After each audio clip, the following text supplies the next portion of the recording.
Mesdames et messieurs, bienvenue, c'est votre deuxième numéro de l'émission 3 minutes avec la chambre froide et l'ICA. Voilà, mesdames et messieurs, bienvenue, vous nous suivez de partout, Bazolanda Bisso, na Maniema, topesi bino mbote Bozolanda Bisso, na Kindu, topesi bino mbote mingi, na Équateur, tobosani bino te, Bazolanda Bisso na Kasai. Na Kasai oriental topesi bino mbote bozolanda biso na Kinshasa, plus précisément na Ozone et pas wapi boche TV moko me bato ebele, et nous sommes là pour vous servir, nous sommes là pour vous informer, nous sommes là aussi pour vous former, et aujourd'hui vous aurez de la matière. Aujourd'hui, en tout cas besoin bic na papier comment, parce que nous allons échanger sur un sujet hyper important, bien sûr. J'ai le réel plaisir aujourd'hui de recevoir Patrick Nondo. Il est jeune. Au-delà d'être jeune, il est beaucoup. Coach, motivateur, mais aussi écrivain. Ça, c'est aussi la culture. Voilà pourquoi je vais l'orienter à aller aussi au FPC. Certainement, il aura un financement là-bas pour pouvoir bien faire son travail. Je pense même qu'on va l'accompagner dans ce sens-là. Et non seulement qu'il est jeune, parce qu'aujourd'hui, on a jeune, Paris Foot, mais lui, il choisit aujourd'hui d'être aussi écrivain. Et il nous a écrit ces beaux livres que vous voyez. Alors ces livres, vous voyez déjà que c'est écrit « Secrets du bonheur et des réussites en Afrique ». Alors nous allons lui poser des questions. Pourquoi tout ça? Patrick Nondo, bonsoir. Bonsoir, cher journaliste. Vous êtes suivi de partout. On vous a présenté comme coach, oui, écrivain, motivateur. Je ne sais pas si je vais ajouter influenceur aussi. Positif, bien sûr. Ok, il y a des influenceurs négatifs. Bien sûr. Mais qui êtes-vous? Dites-nous, parlez-nous de vous. Voilà, Patrick Nondo, connu d'ailleurs sous le label de Patrick Motivation sur toutes les plateformes des réseaux sociaux. Ok. C'est un coach passionné du coaching parce qu'il aime partager son vécu. Au-delà de tout, il est motivation parce que je ne voulais pas dire motivateur. Je voulais être ce reflet d'une motivation à la place d'être un motivateur afin de partager rien que mon vécu. Au-delà de tout, je suis conférencier. Je tiens des conférences sur le développement personnel et des sujets liés à l'entrepreneuriat. Okay. Et j'ai choisi donc la passion de l'écriture parce que j'ai la plume, j'ai de l'encre. Okay. Et donc, il faut poser ses idées sur papier afin que ça reste gravé dans des bibliothèques et les gens qui viendront après nous puissent les lire en fait. Alors, parlons du coaching, parce qu'aujourd'hui, ces mots-là est utilisé abusivement. J'ai parlé d'influenceur parce que c'est un mot qui est quand même, qui a une haute portée de connotations. Vraiment. Mais aujourd'hui, ce que nous voyons sur les réseaux sociaux, n'a qu'un influenceur, ce n'est pas en réalité des gens qui peuvent influencer. Ouais. J'ai aimé, vous avez dit influenceur négativement et positivement aussi. Ouais. Alors, aujourd'hui, quand vous parlez que vous êtes coach, vous coachez quoi? Et vous êtes coach en quoi? Vous avez quelle formation? Okay. Ce qui vous emmène d'être coach aujourd'hui, de donner des formations et de donner même de la matière. Vous avez quelle qualification qui vous donne cela pour être coach? Déjà, je suis coach certifié dans le développement personnel, okay, et du leadership, okay, dans le centre de leadership et performance organisationnelle, dont le promoteur est le docteur Michel Mouvoudi, que vous connaissez peut-être. Ouais. Et si je coach dans le développement personnel pour amener les personnes à se découvrir et à devenir la meilleure version d'elles-mêmes, parce que la base ou le fondement de toute réussite dans la vie, c'est d'abord la découverte de soi-même. Et donc j'amène les personnes à se comprendre, à découvrir leur passion, à découvrir leur vocation, afin de pouvoir explorer leurs talents et leurs potentiels. Et au-delà de tout, quand une personne se découvre, il faut que j'ajoute de l'entrepreneuriat pour savoir comment se servir de son talent et de son potentiel pour pouvoir s'épanouir. fait. Vous le faites depuis combien d'années aujourd'hui? Nous sommes à la 4e année. Vous êtes à la 4e année. Exactement. Est-ce que vous avez aujourd'hui des exemples de gens que vous avez pris des zéros en les encadrant ou les coachant? Aujourd'hui, ils sont performants. Dans quel domaine, par exemple? Dans le domaine du développement personnel, il y a certains qui sont devenus des conférenciers. Ils partagent vraiment et ils s'inspirent de personnes. Pour ne pas citer les coachs Samuel Njoli, aujourd'hui, ça me fait plaisir de les voir explorer et avancer dans ce domaine. Il est d'ailleurs aujourd'hui responsable du centre culturel Tofulana Award. Pour ne pas citer les coachs Rawlings, il est petit que moi d'ailleurs. Mais aujourd'hui, quand il est sur scène pour motiver, inspirer, eh bien, ça me fait énormément de bien. Sans oublier Madame Princesse Ngamba, d'ailleurs, qui vient de gagner un financement auprès du Fonds de promotion culturelle. Ça m'a fait énormément du bien. Et elle est aujourd'hui responsable d'un centre culturel. Moi, Suzura, ça me fait énormément du bien. Il y a beaucoup d'exemples à citer de personnes avec qui je travaille des zéros. Et aujourd'hui, j'ai vraiment du plaisir à les voir grandir et à faire des grandes choses et pour inspirer d'autres jeunes, en fait. Alors, vous avez parlé de ces jeunes-là que vous inspirez et que vous coachez. Est-ce qu'aujourd'hui les gouvernements vous accompagnent? Parce qu'il y a quand même plusieurs structures des jeunes, vous avez cité les FPC, mais est-ce que les gouvernements vous accompagnent? Parce qu'il y a aussi un fonds de promotion des jeunes entrepreneurs, quelque chose comme ça. Est-ce que les jeunes sont accompagnés aujourd'hui? Concrètement, non. Du coup, je fais avec mes moyens de bord. Et tout ce que j'essaie d'entreprendre au quotidien, je le fais avec moyens de bord. Et j'ai toujours encouragé des personnes avec qui je travaille de toujours choisir d'abord avec ce moyen de bord. Au fur et à mesure que vous explorez, vous avancez. Et peut-être que dans l'unité avec l'équipe, notre voix sera entendue. Mais il y a aujourd'hui les fonds spéciaux d'entrepreneuriat de jeunes. Vous y êtes allé?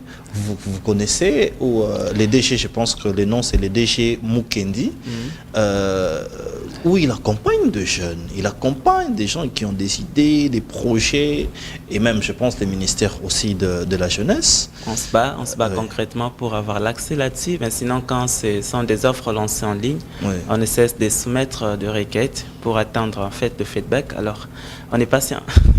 Vraiment, il faut être patient. Alors, nous parlerons aujourd'hui du secret du bonheur et des réussites en Afrique. Les idées inspirantes et indispensables. Pourquoi ces grands thèmes? Vous avez eu finalement les secrets du bonheur en Afrique, ici, où les gens, où c'est la politique qui rend des jeunes, où les politiciens sont des voleurs, des détourneurs, parce qu'un politicien qui détourne des millions, à côté, il y a des victimes, une famille ou un village qui souffre. Est-ce qu'en Afrique, c'est quoi les secrets du bonheur? Qu'est-ce que vous vouliez dire en parlant de tout ça? Et d'ailleurs, c'est à partir de tous ces problèmes-là que ce thème a une naissance, parce qu'il fallait qu'il y ait des constats. Il fallait que quelque chose fasse mal pour prendre une décision de trouver un thème aussi accrochant que celui-là. Parce que personnellement, je suis erré. Parce que j'ai compris ce qui me rend erré. Et j'ai compris ce qui est... On les voit dans votre sourire. Hein? Oui, c'est ce que je dis. J'ai compris dans un sens général ce qui peut rendre l'un ou l'autre erré dans cette vie. Et plus particulièrement en Afrique, pour ne pas mettre l'accent en RDC, le pays où nous vivons. Certainement, le bonheur, c'est un concept qui est tellement large. Mais chacun pose en fait sa source ou sa base de bonheur sur quelque chose qui peut la décevoir demain. Et là, c'est dangereux. C'est pourquoi dans ces livres, j'ai partagé, partant d'abord de l'idée générale, de faire comprendre aux personnes le vrai sens du bonheur. Vous savez, je vais aller dans des exemples très concrets. Aller dans les exemples avant qu'on entre dans le vif du sujet. Voilà. Pour une maman, ce qui fait son bonheur, généralement pour une maman, c'est de voir ses enfants être en bonne santé, au-delà de la richesse, de l'argent et tout ce qui va avec. Ce qui fait le bonheur pour moi d'un coach, c'est de voir les gens être émotionnés dans des conférences quand je suis debout et de voir les gens par la suite prendre des décisions de changer leur vie. Et c'est ce qui m'épanouit, la gratitude. C'est vraiment intérieur, ce niveau de bonheur. Et pour un enseignant aussi, ce qui fait son bonheur, c'est forcément de voir les élèves être intéressés par ces leçons et d'être convaincus par la suite que les parents à la maison sont satisfaits des leçons qu'ils donnent aux enfants, peu importe le salaire qu'on lui donne à l'école. Donc, je suis allé dans cet aspect des choses pour comprendre que, au-delà de tout ce qu'on peut avoir comme matériel, il y a aussi l'aspect du bonheur social, et il y a aussi l'aspect du bonheur spirituel. Et ce sont les approches de base sur lesquelles j'ai mis vraiment l'accent pour essayer d'explorer le niveau du bonheur en Afrique. Ok. Et donc, vous voulez dire que les bonheurs, parfois, ne riment pas avec beaucoup de moyens? Ouais, mais d'abord, il y a des gens qui trouvent du bonheur par la joie partagée. Généralement, en Afrique, le niveau du bonheur est basé sur la joie partagée au-delà des biens d'accumuler. Alors, nous allons en parler. Ce livre vous a pris combien de temps pour l'écrire? Une année, 5 mois. Une année, 5 mois. Ouais. Voilà. Et donc, vous avez fait plusieurs études. Et les premiers sujets, vous avez parlé de différentes approches du bonheur. Parlez-nous-en. C'est quoi les différentes approches du bonheur? Qu'est-ce que vous essayez de dire dans ces livres? Ok, c'est super. Déjà, je menais mes études auprès de jeunes parce que je suis jeune. Ouais. Je suis allé dans des universités, je suis allé dans des confessions religieuses pour discuter directement avec des jeunes, pour poser la question de savoir à combien de pourcents ils étaient heureux dans leur vie. Et je suis surpris que certaines personnes te disent que, comme une étudiante à l'ISC me dit, je suis heureux à 10%. Okay. Et j'étais choqué. Je me dis, les 90%, je suis malheureux. Et qu'est-ce qui rend ce malheur? Elle a commencé à me raconter des choses. Et dans ce qu'elle me disait, j'avais retenu des aspects du bonheur, des approches, parce qu'il y en a 3 que je citais dans ce livre. Ok. L'approche du bonheur matériel, l'approche du bonheur social, et l'approche du bonheur spirituel. Ouais.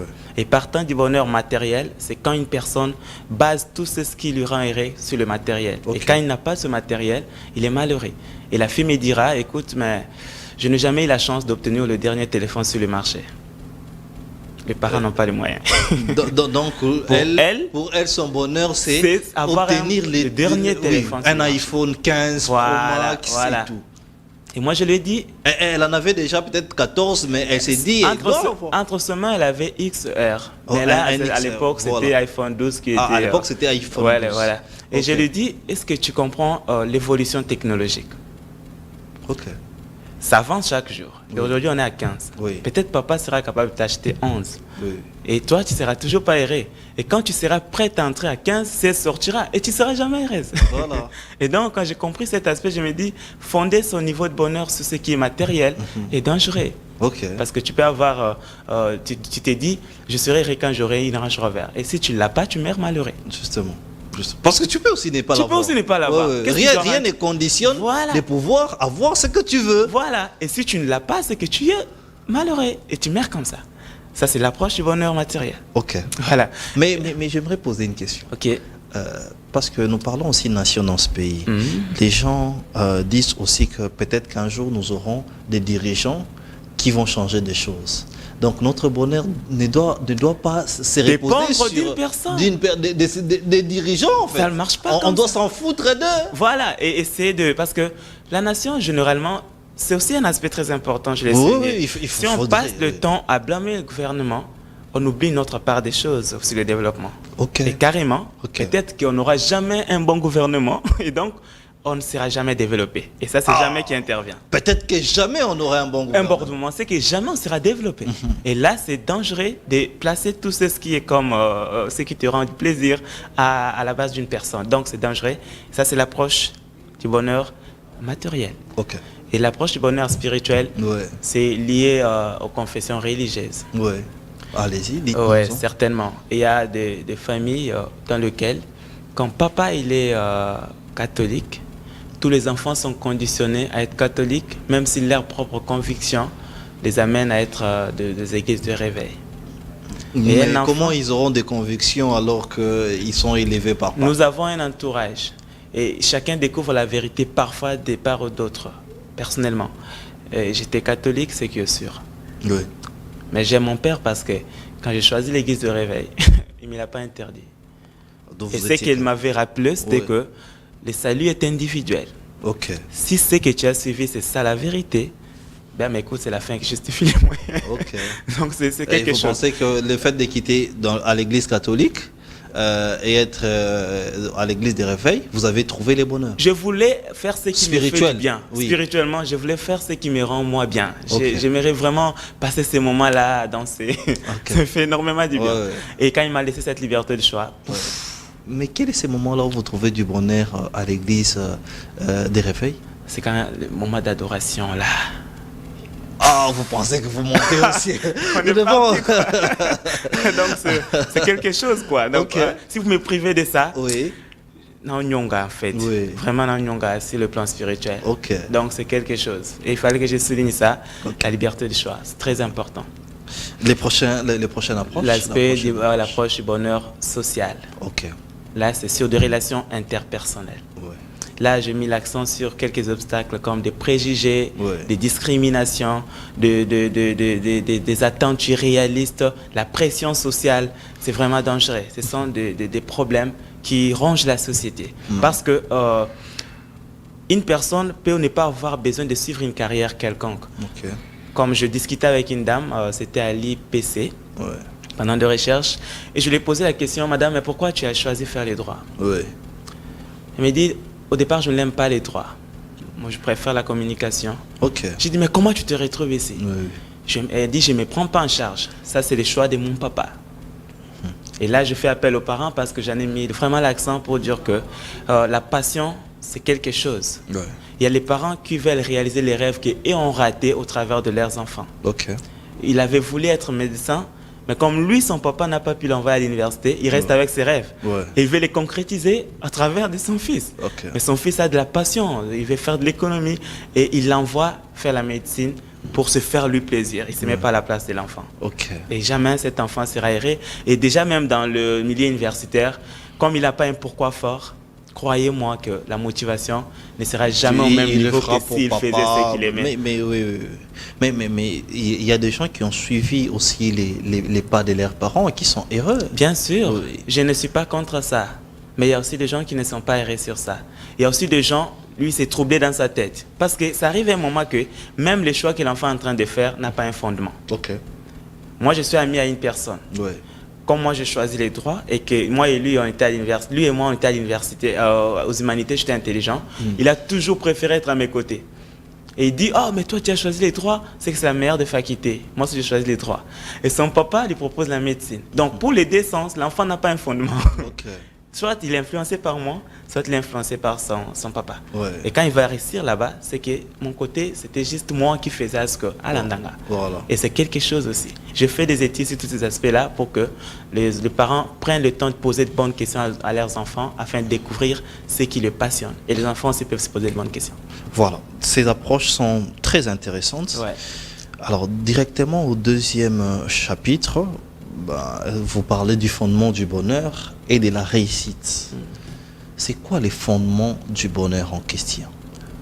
Ça c'est une meilleure question. Partons de ces trois approches, parce qu'il y a d'abord ces niveaux-là, parce qu'en D, il y a la confiance, qui est le premier fondement, parce que la confiance en soi représente pour notre bonheur ce que l'oxygène représente pour notre poumon. Parce que si on n'a pas confiance en soi, et il y a des gens qui peuvent se poser des questions, mais comment je saurais, je n'ai pas confiance en moi? La confiance en soi représente notre bonheur, comme l'oxygène. Comme l'oxygène représente notre poumon. Comme on ne peut pas respirer. C'est bien dit ça. Voilà, donc c'est pour dire que sans la confiance, il est difficile de s'accepter. Sans la confiance, il est difficile d'agir. Sans la confiance, on ne peut rien en fait, si je peux conclure ça comme ça. C'est pour dire que pour être heureux, il faut commencer par croire en soi-même. Et plus tu crois en toi, vous savez, nous sommes dans un monde d'écran. Au-delà des pixels, il y a une réalité derrière. Les gens nous présentent un monde irréaliste sur des réseaux sociaux. Un monde idéalisé sur TikTok, Facebook, Instagram. Les gens nous présentent un toujours monde les idéalisé. bons côtés. Et ils oublient que la vie n'est toujours pas excitante et avec des événements extraordinaires. Les gens qui sont sur Internet, qui nous présentent tout ce qui est comme leur réussite et tout ça, ont aussi les côtés sombres de leur vie.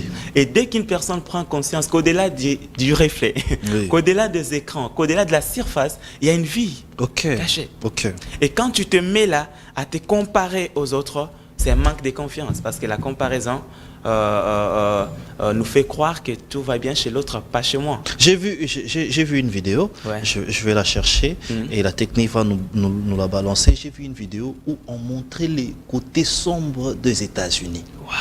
Alors, d'ailleurs, cette histoire de Bombay, pendant les États-Unis, les gens étaient là, donc plus que ce que nous voyons ici. Je regardais à côté, il y avait des immondices et je me suis dit, c'est qu'on nous montre. Généralement, c'est toujours les bons côtés du pixel, comme vous le dites. Voilà, mais est-ce que vous comprenez qu'au travers de ça, nous sommes les seules personnes à salir donc l'image de la RDC? Parce que nous, on a un paradigme qui est Congo, c'est saleté. Alors que Congo a des bonnes places. Pourquoi on ne le ferait pas comme les autres? Voilà, parlons de ça. Et puisque vous parlez de la confiance de soi, je pense même que, est-ce que ce manque d'estime de soi est aujourd'hui institutionnalisé? Parce que lorsqu'on parle du Congo, on parle toujours du mauvais côté. Alors qu'il y a aussi les bons côtés. Alors qu'il fait mieux vivre au Congo. Il fait beau vivre ici au Congo. Est-ce que les politiques doivent aussi comprendre ça? Est-ce que la presse doit comprendre ça? Parce que je pense, d'un côté, il y a aussi la presse ou la politique extérieure ou occidentale nous a obligés, nous conditionner à réfléchir dans ce sens-là. Et comment changer ce paradigme? Parce que moi, à la place de voir le fait, j'aime voir les causes. Parce que les mêmes causes produisent des mêmes effets. Exactement. Nous sommes d'abord à la base de la valorisation et la promotion de notre propre nation. Oui. Qu'est-ce que nous partageons sur les réseaux sociaux? Parfois, on est choqué de voir à ce que toutes les vidéos qui salissent l'image de la République sont le plus partagées. Les plus suivies aussi. Oui. Et pourquoi? Et même les personnes aujourd'hui insultées. Vous verrez que cette vidéo-là ira très loin. Partout. Voilà. Mais dites des choses concrètes, claires, enseignées. C'est à peine quelques personnes qui vous regardent et qui réagissent. Commencez seulement à insulter ici. Si on commence seulement à insulter ici. Mais on va prendre des parties là en groupe. On va aller les partager sur Internet. Mais c'est quoi en fait? On a formaté notre mémoire. Et les enfants naissent. Et quand ils trouvent un paradigme qui est implanté, est-ce que le média, qu'est-ce qu'il partage, le programme télévisé, quel type de programme, combien d'émissions instruisent, combien de pages sur Internet parlent ce qui est bien, combien d'influenceurs essaient d'influencer positivement, combien... J'ai aimé au Burkina Faso, le président Ibrahim Traoré a imposé une loi. Si une fille expose ses parties intimes sur Internet, il y a des amendes qu'on inculque à ces personnes-là. Et nous, pourquoi on ne peut pas essayer de penser à des punitions? Parce que je ne pense pas, si on dit aujourd'hui, si une personne partage un contenu qui va à l'encontre des standards de la nation congolaise, elle sera mise en prison. Qui doit accepter d'aller en prison pour partager une mauvaise publication? Personne. Et vous allez commencer à remarquer que le partage sur des choses comme ça vont réduire. Et c'est de cette façon qu'on peut imposer un paradigme qui va dans le sens de présenter la nation congolaise positivement. Parce que j'ai un ami, il est en Afrique du Sud. Il voulait prendre un bus. Et tout le monde, on pouvait demander, tu viens de quel pays? Ah, je viens du Burkina Faso. Il monte. Tu viens d'où? Je viens. Et on arrive à son tour, il dit, je viens du Congo. On a fouillé son sac. On dit, non, tu ne peux pas monter comme ça, tu es congolais. On l'a fouillé, on a vérifié ces trucs et tout. Imaginez l'image que nous avons à l'international. Imaginez l'image que nous avons à l'extérieur. Vous avez vendu une mauvaise image du pays. Une très mauvaise image du pays. Et pour que ce paradigme change, la presse a le rôle, les influenceurs, soi-disant influenceurs, ont le rôle, et toute personne a cette responsabilité de travailler sur les côtés positifs de la RDC. Les écrivains aussi, vous avez les rôles. Alors, on écrit des idées comme ça. Justement, on poursuit toujours sur les fondements du bonheur et de la réussite. Vous avez parlé de la confiance en soi. La confiance en soi. Comme le premier fondement du bonheur. Parce que tant qu'on ne sait pas avoir confiance en soi, je suis en train d'expliquer... Le Congo doit avoir confiance en soi. Nous devons avoir confiance. Voilà pourquoi moi, je m'appelle professeur. Tout simplement parce que beaucoup de gens que vous voyez là, ils sont passés par cette école. Mais plusieurs que vous voyez aujourd'hui faire les médias et autres, demandez-le. D'autres sont même des députés. Demandez-les. Ils sont passés par l'école ici. Et vous savez, monsieur le journaliste, le Mali, le Niger, le Burkina Faso, jusqu'à aller prendre des décisions de faire partie de la CEDEAO, de quitter des organisations comme ça, ils ont eu confiance à leurs ressources, ils ont eu confiance à leurs compétences à faire changer leur pays avec leurs propres moyens de bord. Combien de jeunes ont des compétences ici au Congo pour travailler sur... J'étais choqué de voir que certains sites dont je ne vais pas citer les noms, congolais, sont développés par des Français. C'est des simples sites internet. Et je me demande, c'est quoi donc l'importance des facultés des sciences informatiques en République démocratique du Congo si vous pouvez faire des commandes ailleurs pour développer vos propres sites internet? Mais est-ce que les Congolais sont aujourd'hui capables de gérer des sites aussi sérieux? Ça, c'est la première question. La deuxième question, les Congolais, c'est quand ils gèrent votre site, ils se fâchent, ils partent avec les mots de passe. Hein. Ils changent même les numéros. Ils changent même le numéro de téléphone. La confiance entre Congolais aujourd'hui, ça c'est la première des choses. La cohésion nationale également. Parce que est-ce qu'on peut se faire confiance aujourd'hui avec cette traîtrise, cette infiltration? Comment faire confiance à l'autre alors qu'on ne connaît même pas l'autre? Avant de combattre les effets, je reprends, on cherche des causes. Voilà. Qu'est-ce qui amène une personne à devenir traître? C'est les journalistes, c'est quelque chose.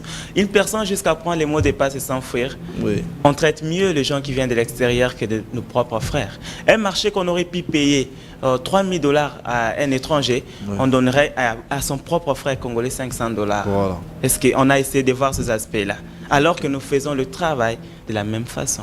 Et comment même découvrir qu'il y a de jeunes talents dans la programmation si on n'a pas essayé le défi? Si on n'a pas essayé d'organiser des ateliers pour voir combien les jeunes sont capables de présenter des projets pertinents.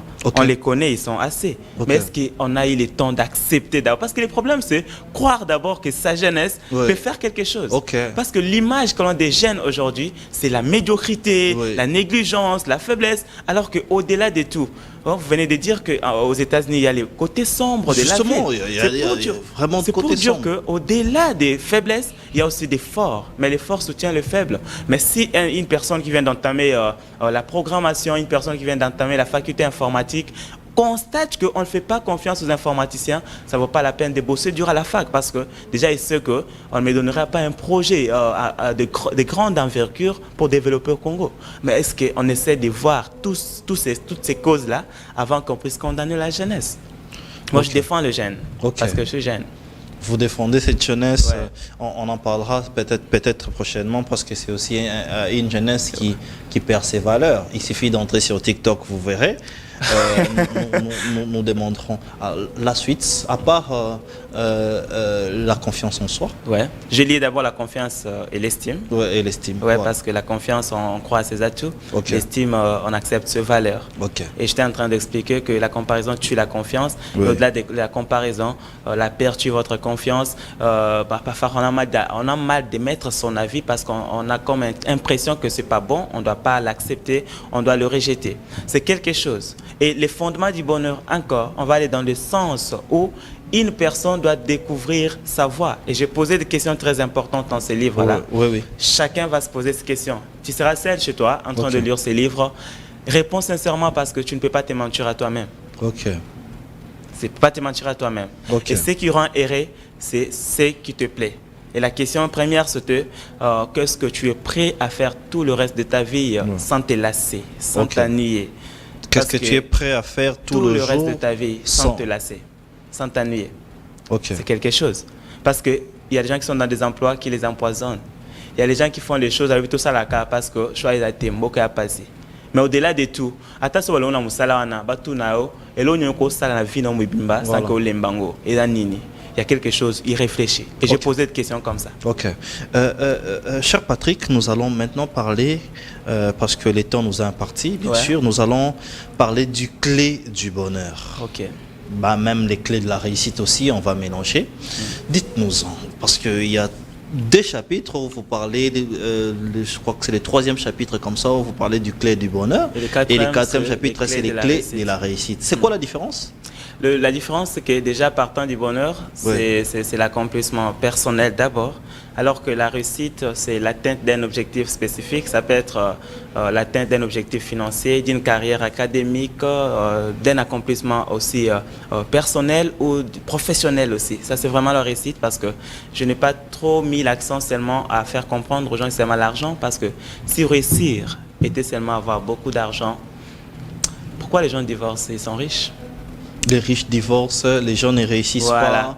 les mariages, les gens échouent même les mandats, Voilà. les carrières. C'est Il y a ça. même des ministres qui sortiront de ce mandat Voilà. avec beaucoup d'argent, mais avec un bilan zéro. Zéro, c'est ça, c'est pour dire Donc, que... ils ont largement échoué comme Voilà. ministres, Mais mais ils sont ont avec l'argent. les bonheurs Voilà. qui est l'argent. Voilà. Il y a même des premiers ministres qui vont sortir. Mais avec un bilan Il aura toujours l'argent, il sera toujours payé, mais avec un bilan zéro. Mais s'il était conscient assez, Oui. il pensera à tout ça et dira j'ai échoué, j'ai pas réussi. C'est pourquoi moi la réussite, selon moi là, c'est pas seulement l'argent. Au-delà de tout, il faut savoir si tu as vraiment atteint l'objectif que tu t'étais fixé. Alors, c'est quoi les clés du bonheur et les clés de la réussite? Dites-nous ces clés-là. Je vais combiner je vais combiner le dé parce que je voudrais que les gens lisent ça dans le livre. Ah oui, il faut pas non plus Je tout vais pas. donner. Hein. Et il faudrait... Et les livres sortiront... Bon, vous allez nous dire à la fin Ok. s'il sortira quand. Voilà, Ouais. je vais combiner le dé. Allez-y. Il y a d'abord les habitudes et les comportements qui favorisent le bonheur et la réussite. Ok. J'ai cité ces habitudes, j'ai cité les comportements. Parmi les habitudes, je vais citer une habitude. Ouais. Une habitude qui est la détermination, la résilience aussi, Ok. l'intégrité, l'honnêteté, ce sont des valeurs. Hein. Oui, oui. Et je les ai expliquées et comment les appliquer dans sa propre vie. La détermination, la résilience, l'honnêteté, l'intégrité, vraiment des valeurs beaucoup Très plus chrétiennes. importante. Ouais, mais aussi à mettre en place dans la vraie vie parce que j'ai expliqué derrière ces valeurs. Est-ce que monsieur Didier, est-ce que vous pouvez signer un contrat avec moi si vous connaissez bien ma réputation? Elle n'est pas bonne. Je pense pas. Ok. Même si c'est un gros contrat. Ouais. Si vous savez que moi je ne suis pas intègre, vous ne signerez jamais. Et donc, j'ai du mal à réussir parce que ma réputation elle n'est pas bonne. Voilà. La réputation, Elle quelque est chose de très très important. Ouais. Et deuxièmement, la résilience, c'est cette capacité que nous avons à surmonter les obstacles qui viennent face à nous. Parce que le chemin de la réussite, c'est un processus. Ce n'est Ouais. pas une Ferrari qu'on peut s'en procurer ou une Lamborghini. Ouais. C'est un processus. Ouais. Et ce processus est semé de beaucoup d'efforts. Ouais. Et le succès, ce n'est pas quelque chose que l'on poursuit. Hein. Oui. Le succès, c'est quelque chose que l'on nature Ok. par la personne que l'on devient chaque jour. Et en faisant tout ce que l'on fait, je demandais aux jeunes de se poser la question. Oui. Qu'est-ce que je deviens chaque jour, au-delà de ce que j'obtiens?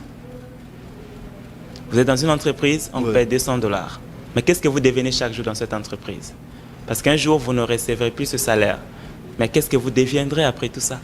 Qu'est-ce que vous deviendrez un Voilà, jour ce que vous devenez est plus important que ce que vous obtenez Ok. chaque jour. Ok. Et ça, c'est une question primordiale aussi sur le plan de la réussite. Troisièmement, je parlais de l'adaptabilité. Le continent africain, c'est un continent dans lequel tout peut changer. La RDC, Ouais. sur le plan économique, le marché, ça peut varier chaque jour. Tout sur le peut plan changer du politique, jour au tout peut lendemain. changer du jour au lendemain. Ouais. Mais si on n'est pas capable de s'adapter par rapport à tout ce qui nous arrive, Ok. tu vis à l'est de la RDC et il y a la guerre. Tu es obligé de te déplacer. Mais si tu n'as pas ce mental d'adaptabilité, tu auras du mal à t'en tu seras sortir dans un nouveau... pleurnichard. Voilà, tu es perdu, tu deviens oui, mendiant. Et l'adaptabilité, Comme les c'est Quinois aussi- disent, au komi Matou Samuel. Comment... Frère Matou, excusez-nous, mais c'est un langage que les gens disent comme ça. Bah, Komi ils disent Matou ça Samuel. parce que, Ouais. bon, je sais pas, ces chansons, Oui, c'est vraiment ces mawa, chansons, quoi. c'est à mawa, travers de mawa, ça. trop de Ça console, mais... Trop plaît. Voilà, donc j'ai mis l'accent sur Ouais. l'adaptabilité Ouais. parce que ça vaut vraiment la peine de Ouais, s'adapter. mais parce qu'il y a dans un des gens comme continent. ça, tu les trouves là. Azaka Mawa. Aka mawa. Lobo konalita Azaka Mawa. Yalelaka. Yalelaka. Yalelaka. Donc- Mbombo kezabiete. Yalelaka kaka. C'est quelque chose. Oui. Et s'il n'arrive pas à le faire comme ça, Des c'est que personnes Yemo comme Konano, ça ne trouveront pas les chemins du bonheur. jamais. Comment est-ce possible? Ozaka Mawa. Aka mawa, parce que j'étais en train d'aller toujours dans le sens du bonheur et de la Ouais. réussite. Ouais, ouais.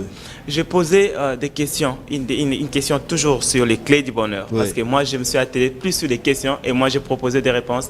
Et c'est par rapport au vécu. Ok.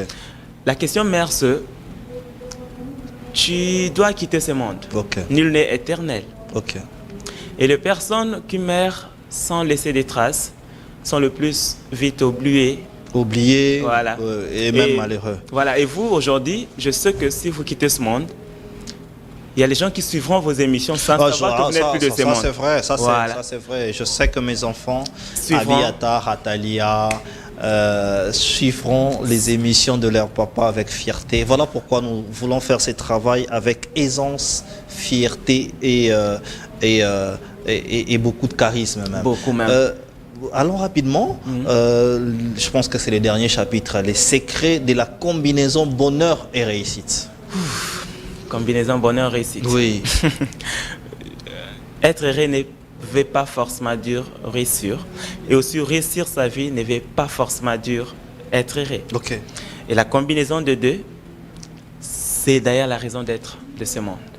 Si je dis ça, c'est parce que je suis allé aussi en province. Avant que le livre sorte, je suis allé jusqu'au dans le coin du Grand Kasaï pour discuter avec des mamans, pour discuter Vous êtes allé jusqu'en province pour faire des recherches aussi sur ces livres. Exactement. Ah, mais voilà pourquoi ça vaut vraiment les coups d'aide qu'ils soient achetés. Vraiment. Oui. Et j'étais... Parfois tu es choqué, parfois tu te sens bien. Comment est-ce que la maman... Il n'y a pas d'eau, il n'y a pas de courant. L'eau, il faut aller puiser à la source parce que vous savez, la vie au village, c'est comme ça. Il faut aller puiser à la source. À la source. Mais vous connaissez ce dossier du détournement. Les chefs de l'État voulaient à ce que dans les villages, dans les recoins, il y ait des forages. Mais les gens ont pris cet argent-là, ont bouffé. C'est malhonnête. Et déjà, j'ai encore mal parce que les cris de ces mamans-là, peut-être qu'ils pensent qu'ils sont errés, mais à cause de ces cris-là, de ces moments, les larmes qui coulent, à monter le Ngomba et Milaï, l'intégrité, ça n'honore pas. Et moi déjà, je me disais qu'il faut aller voir ces personnes en face pour leur dire que ce que vous faites n'est pas bien. Sinon, si on continue à partager encore la télé, on va nous voir comme si on risque de ne plus jamais nous faire confiance à l'extérieur. Justement. Et ça, c'est quelque chose. C'est quelque chose. J'ai discuté avec elle, à Olia Pondo, une semaine. Parce que la vie n'écoute pas, mais ils sont endettés. Donc, ils supportent ça. Mais ils sont errés. Les enfants n'ont pas des habits, mais quand tu parles avec lui, ils sont heureux. Il se fout de tout, en fait. Pour lui, l'argent, c'est pas un truc. À Zimbabwe, il vit bien. Il est à l'aise. J'ai dit, le bonheur, comme je l'ai souligné dans une citation, le bonheur en Afrique repose sur la joie partagée en famille, au-delà des biens accumulés. N'oubliez pas ça, les bonheurs dans la vie se reposent sur la joie partagée en famille, au-delà du millier. Voilà. Je pense que nous avons quand même beaucoup appris aujourd'hui. Alors, nous avons un livre, pourquoi pas encourager ces jeunes Congolais qui écrivent, qui font tout ça. Je pense que c'est des choses qu'il faut faire. Et là, j'encourage la DG Barbara Kanam. Voilà pourquoi nous encourageons les femmes, parce que nous pensons que les femmes peuvent mieux faire et feront mieux. Parce que les hommes sont dans la gabégie, dans les vols et autres, tout en n'est pas négligé qu'il reste des hommes honnêtes. Mais ça, c'est à encourager, où nous voyons des culturels sont financés par les FPC. C'est pour une première fois que cette entreprise, cette structure existe, qui va payer artiste, toba culturel, mbongo pour ne permettre bango, va évoluer la carrière na bango. Mais nous allons suivre aussi ces culturels-là qui ont perçu l'argent. Est-ce que Baliango, Basal Nango Nini, Balimo et Nini, on va suivre. C'est ça même la spécialité de nos recherches. Nous sommes arrivés à la fin, cher Patrick. Alors, la dernière question, hein, vous allez... ce livre sortira quand finalement? Ok, le livre sera verni le 29 juin 2024. Ok. Ça sera au sein de la bibliothèque de l'Université libre de Kinshasa, à la 15e rue, à 16h30. C'est le jour du vernissage et voilà, je profite pour inviter toutes les personnes qui voudront bien prendre part, les amoureux de la lecture, les jeunes entrepreneurs, les personnes qui veulent devenir la meilleure version d'elles-mêmes, les personnes qui veulent se découvrir, à pouvoir prendre part à cet événement des grandes envergures, bien sûr, parce que ça célèbre la culture, l'éducation et l'entrepreneuriat dans la nation congolaise. Et pourquoi pas essayer de travailler dur pour que tous les Africains prennent en compte ces guides ou cet ouvrage afin de pouvoir s'en servir et de bien naviguer dans leur processus de développement personnel, dans leur processus de réussite et du bonheur, en fait. Nous serons là aussi pour vous encourager parce que nous vous encourageons. Vous pouvez compter sur nos encouragements et notre accompagnement parce que nous pensons que l'intelligence, la volonté, mais les savoir-faire et les sérieux va construire notre nation. Puisque nous manquons cela, voilà pourquoi la nation est à la dérive, mais nous pensons que nous devons mettre ces intelligences au service de la nation pour que nous puissions aller de l'avant. Nous sommes arrivés à la fin de notre émission. Restez branchés sur nos antennes. Vous avez un mot de la fin? Bien sûr. Rapidement. Hein? Je ne peux pas oublier parce que c'est la fin et j'encourage toute mon équipe de communication avec laquelle je travaille sur l'événement à pouvoir rester soudés et à compter forcément sur notre déjà salué l'accompagnement du magazine Vraie Version. C'est vraiment quelque chose qui nous fait énormément du bien déjà cette annonce et je vous demande vraiment à rester soudés, avancer et on va réussir parce que c'est une mission qu'on s'est fixée déjà depuis 2 années. Ok, vous avez même l'accompagnement de toute la chaîne et même de notre chef, les DG. Je pense qu'un tel projet, il ne peut que vous accompagner, vous donner beaucoup plus d'encouragement. Merci. Merci et restez branchés sur nos antennes. Au revoir. Merci.